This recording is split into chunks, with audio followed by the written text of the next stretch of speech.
Hi, welcome to History Talks. I'm your host, Will. This is Sebastian. In this episode, we continue our series on ancient Rome, and we will be discussing the reign of Tiberius. So, Sebastian, how did Tiberius rise to power?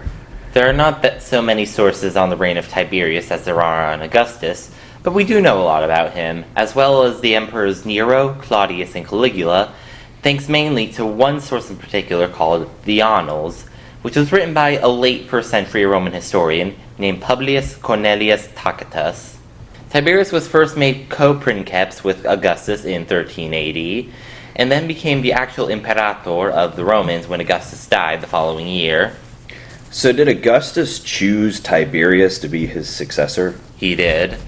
Tiberius's first issues, which he had to deal with, involved army mutinies, all of which are believed to have been triggered by the death of Augustus in some way, but were mainly in regards to the payment of soldiers and the desire of many to receive discharge after a long period of service.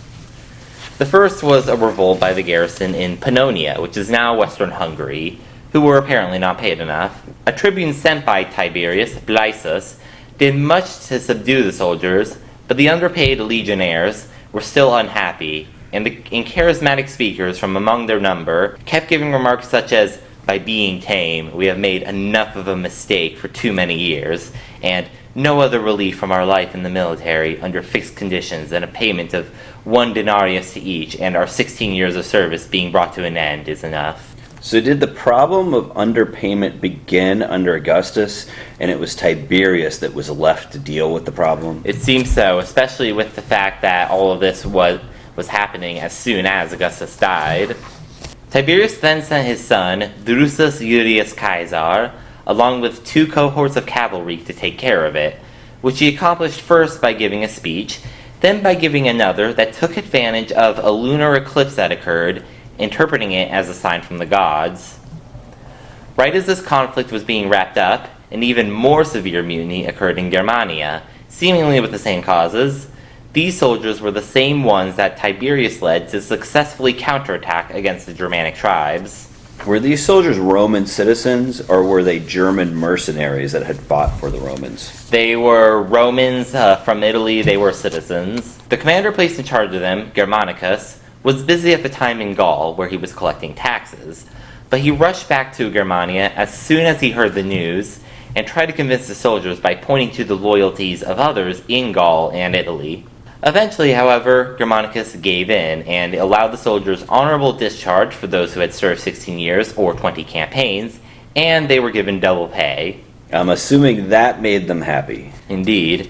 At the same time as in southern Germania, an attempt at mutiny was made in the Chalki region of Germania, but the commander there had 2 soldiers executed, which quickly quelled the rebellion. All of this occurred after the news broke that Augustus had died, but before they could even prepare a proper funeral for him. It sounds like resentment had been building during Augustus's time, and as soon as he died, the soldiers thought, this is our chance to make our grievances heard. Indeed.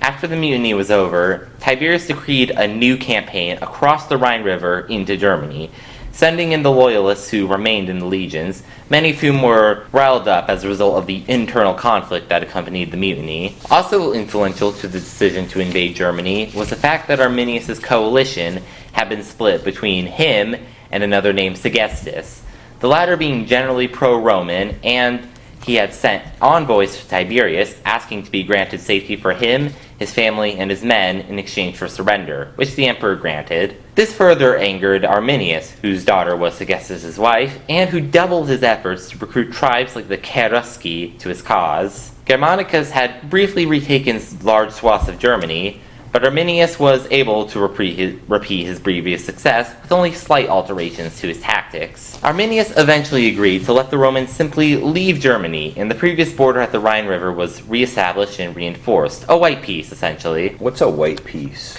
It is a cessation of hostilities without any sort of border changes or anything of the sort. Now, before Arminius' counterattack, a triumph was prematurely organized for Germanicus, and the triumph went on regardless. Normally, a triumph is held after a successful military campaign. However, in this case, it was held after a draw. So do you think this triumph was held as propaganda?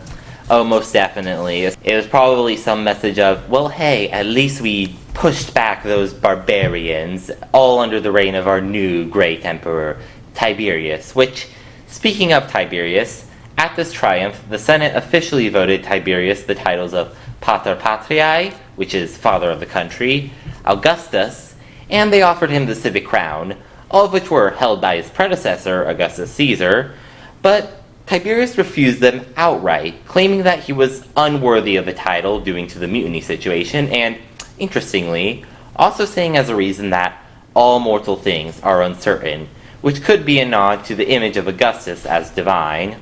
When he refused these honors, do you think that was out of respect of the ancient Roman Republic tradition of not having a king? Probably not, considering one, Augustus himself had taken these titles, and he also wanted that image of, not being a king. And two, Tiberius, much later in his reign, close to the 30s AD, did eventually accept these titles, them appearing on Roman coinage with his face on them.